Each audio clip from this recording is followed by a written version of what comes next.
एक रिश्ते में जो खराबी आती है, मतलब दो लोगों के बीच में जो खराबी आती है या दोनों में इमोशनल सही से नहीं कनेक्ट होते, उसके पीछे का रीज़न बचपन होता है और कुछ नहीं होता। आपका पार्टनर दोषी नहीं है, आप दोषी नहीं हो।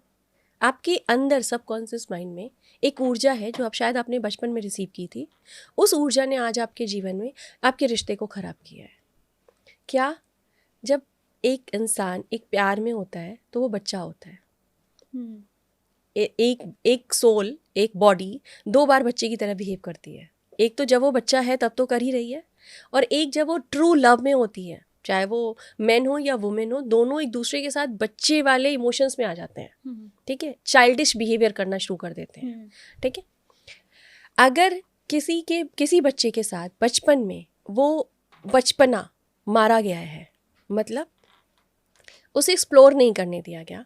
बहुत से बच्चे बहुत डोमिनेशन के साथ जब पाले जाते हैं, बहुत रूल रेगुलेशन में पाले गए हैं, एक्सप्लोर करने नहीं दिया गया, तो बचपन का जो कोर अनकंडीशनल लव है वो जब ख़त्म होता है तो उसकी पकी पकाई जो एनर्जी है वो आपके रिश्ते में आती है। और जब आप एक रिश्ते में होते हो तो वो वही एनर्जी ट्रिगर होती है, और जिसकी वजह से आप दोनों के रिश्ते में गड़बड़ होती है। ओके। एनएलपी कैसे हेल्प करती है? हाँ। एनएलपी आपके पास्ट के उस इवेंट तक लेके जाती है जो शायद आज आपको याद नहीं है।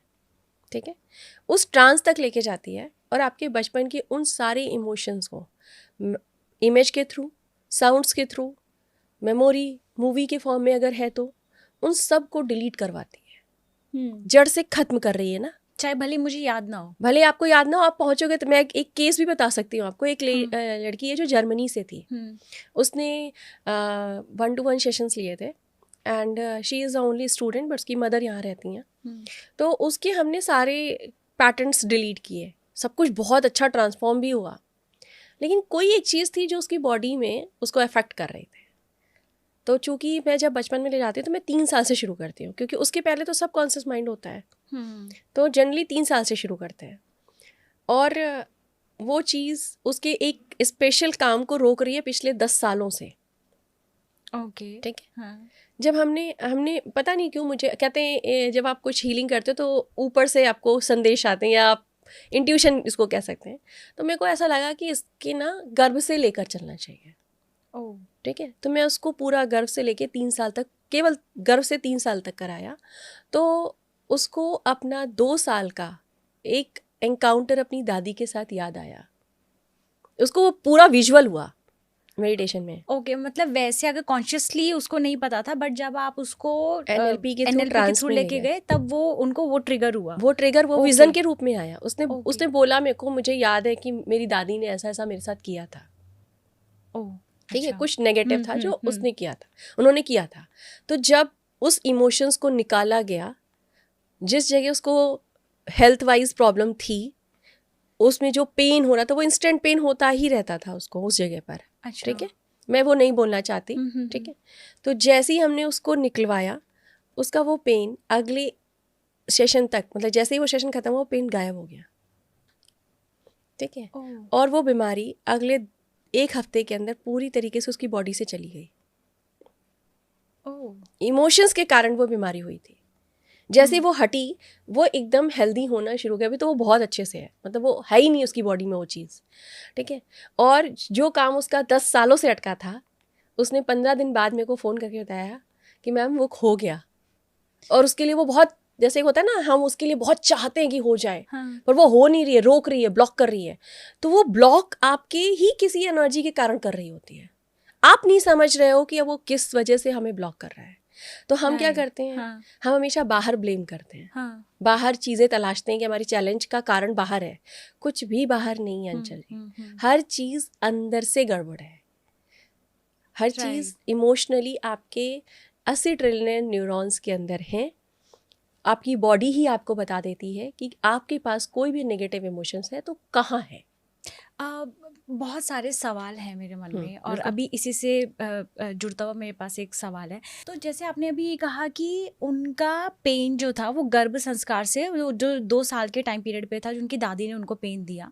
तो अगर हमारी बॉडी में कोई भी कंटिन्यू कोई भी पेन बना हुआ है, कोई दर्द है जो कि हम बहुत टाइम से स्कैनिंग करा रहे हैं, MRI करा लिए, बहुत सारी मेडिकेशन भी हो गई है, सब डॉक्टर से हमने कंसल्ट कर लिया, लेकिन कुछ भी निकल के नहीं आ रहा है। अगर मेरी बॉडी में कहीं ना कहीं बहुत टाइम से पेन है, तो क्या मैं ये मानूं कि मेरा कुछ ट्रॉमा रहा है पास्ट में, या फिर मेरा कुछ बचपन का कोई चाइल्डहुड ट्रॉमा है, या मेरा कुछ पास्ट जन्म का कोई कनेक्शन है? तो क्या मैं डायरेक्ट सीधा सीधा लिंक वहीं से ही जोड़ूं? हाँ, वहीं से ही। ये श्योरिटी है कि आपका कनेक्शन, अगर मान लीजिए अगर आपका कहीं भी MRI में नहीं आ रहा, या आपको पता ही नहीं चल रहा, इतने आपने वो मेडिकल टर्म्स मेडिकेशंस, हाँ, सब कुछ करा लिया, लेकिन फिर भी उसका कोई सोल्यूशन या डॉक्टर नहीं समझा आइडेंटिफाई कर पा रहे हैं। आइडेंटिफाई नहीं कर पा रहे हैं, तो क्या उसका रीजन यही ही है इकलौता? देखिए, आपकी बॉडी में होने वाला, आपने इकलौता वर्ड यूज़ हाँ। किया है, तो उसके बिहाफ में कह रही हूँ कि आपकी बॉडी में कोई भी बीमारी है, कोई भी बीमारी है जो मेडिकली रिसर्च में भी आ रही है, डॉक्टर उसको आइडेंटिफाई कर भी रहा है, वो भी बीमारी, आपकी ही बॉडी का कोई इमोशन है जो फंगली बहुत ज़्यादा दिन तक आपकी बॉडी में रहा, इसकी वजह से ही आपको वो बीमारी हुई है। और ये रिसर्च में भी आ चुका है कि कैंसर जैसी बीमारी भी आपके अंदर इमोशंस की वजह। अब आइए, आपने बात कही कि मेडिकली अगर नहीं आ रहा है तो 100% आपकी बॉडी में कोई ना कोई एक ऐसा इमोशन है जो आपको ये संकेत दे रहा है कि बी अवेयर फॉर दैट। ये जो इमोशन है ये आपको आगे चल के एक बड़ा ट्रिगर दे सकता है, इवेंटली या फिजिकली। ओके, ठीक है। और उस वक्त अगर आप इस इमोशंस को निकलवा देते हो तो शायद फ्यूचर में होने वाले किसी बड़े इवेंट से या किसी बड़ी बीमारी से आप बच सकते हो। अब हर कोई ना NLP नहीं करा सकता, या नहीं कराना चाहता। तो अगर मान लीजिए मुझे NLP नहीं करानी है, मुझे समझ में आ गया कि हाँ मेरा कोई पास्ट ट्रॉमा था या बचपन की कोई चीज़ें रही होंगी, अब ये मुझे खुद से ही ठीक करनी है, तो क्या मेरे पास ये अथॉरिटी है? क्या मैं ठीक कर सकती हूँ बिना NLP के, या बिना किसी हीलिंग पावर, मतलब किसी कोच के बिना भी? आंचल जी, आपकी ये बॉडी ना बहुत डिवाइन है और ईश्वर ने इसको ना सारे फंक्शंस बनाकर भेजे हैं। ठीक है।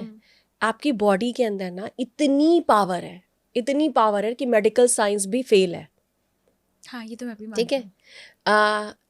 एक बुक है प्लेसिबो इफेक्ट, जो डिस्पेंजा की, मतलब समझने के लिए आसान है। मैं शायद अपने शब्दों में कहूँगी, थोड़ा कम समझ में आए, मैं बुक का रेफरेंस देके समझाऊंगी तो ज़्यादा बेटर समझ में आएगा। उसमें 2 ग्रुप बांटे गए कैंसर्स के पेशेंट्स के। एक को कैंसर की दवा दी गई, ठीक है, सेम स्टेज के कैंसर थे। एक को कैंसर की दवा दी गई और एक को सिर्फ इल्यूजन, मतलब एक भ्रमित दवा दी गई, सिर्फ एक मीठी गोली दी गई और ये बोला गया कि कैंसर की दवा है और इससे आप कैंसर एकदम परफेक्टली ठीक कर लोगे। जब उसको 1 महीने बाद रिजल्ट निकाला गया, उसकी रिपोर्ट निकाली गई, आंचल जी, जिसको कैंसर की दवा नहीं दी जा रही थी ना, वो कैंसर की दवा के जितना ही ठीक था। हाँ। ठीक है। तो ये क्या है, यानी ये एक एविडेंस है इस बात का कि आपकी बॉडी के अंदर ही बहुत कुछ हीलिंग पावर ईश्वर ने देकर भेजी है, जिसे आप जब चाहो, जैसे चाहो, जिस तरह चाहो ठीक कर सकते हो।